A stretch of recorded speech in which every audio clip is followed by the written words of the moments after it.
ndabasuje cyane z'umusaraba wa Yesu Kristo. Imana nongeye kugaruka imbere y'ubwiza bw'Imana ishobora byose.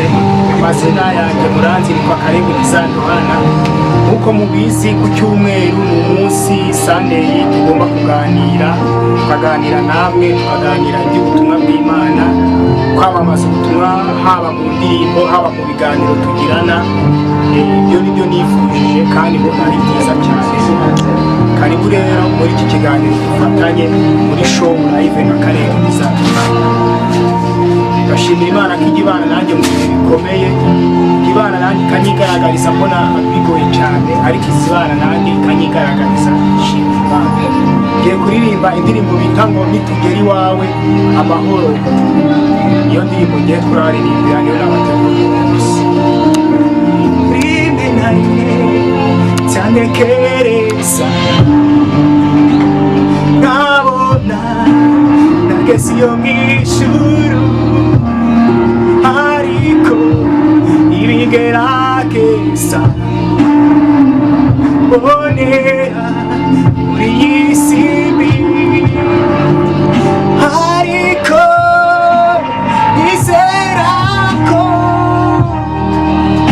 nzabitsinda nkagera iw'amahoro. Rimwe na rimwe cyantekereza nkabona nageze iyo mw'ijuru, ariko ibigerageza mbonera muri iyi si mbi, ariko nizera ko nzabitsinda nkagera iw'amahoro. Ndashaka gukora ibyiza gusa, ariko ibibi bikananira, ariko data ke namenye ko ubuntu bwe bwawaduze.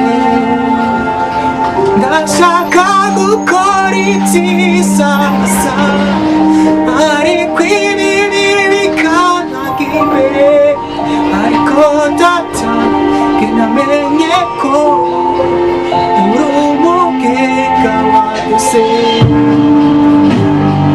Ndashaka gukora ibyiza gusa, ariko ibibi bikananira, ariko data ke namenye ko ubuntu bwe bwawaduze.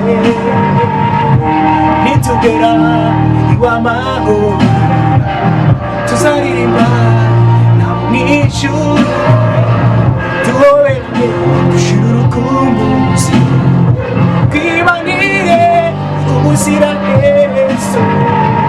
Nitugera iw'amahoro tuzaririmba nabo mw'ijuru, twibanire ubuziraherezo.